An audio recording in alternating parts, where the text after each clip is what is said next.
তো বিগত একদিন থেকে এই ভিডিওটা ইন্টারনেটে সোশ্যাল মিডিয়ায় খুব বেশি ভাইরাল হর। আগে ভিডিও ক্লিপটা দেখুন, তারপরে কই আর।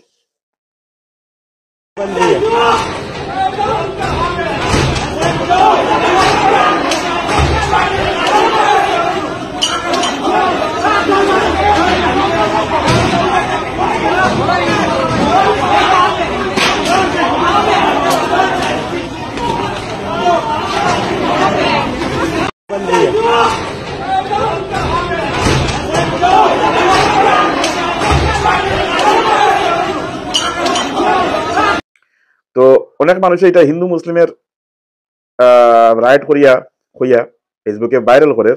তো জিনিসটা পুরাপুরি ভুল।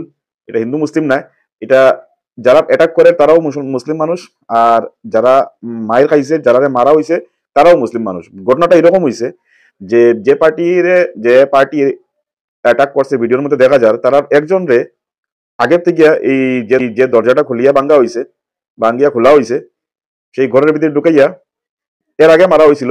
তারপরে তার পরিবারের মানুষ ইয়া লাঠি লইয়া এই ধরনের দলবান দিয়া অ্যাটাক করছে, অ্যাটাক করে তারপরে তারারে মারামারি করছে। তো এই যে ঘটনাটা পুরাটা বইছে একটা কমিউনিটির মানুষরা করছে, তারা সবাই ইসলাম ধর্মাবলম্বী মানুষ।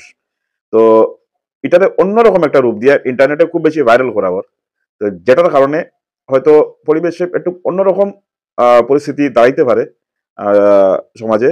তো জিনিসটা আগে জাস্টিফাই করা উচিত। আর এই ধরনের ভুলভাল তথ্য যদি ছড়াইয়া পড়ে, তাহলে পরিস্থিতি একটু অন্যরকম হওয়ার সম্ভাবনা থাকে।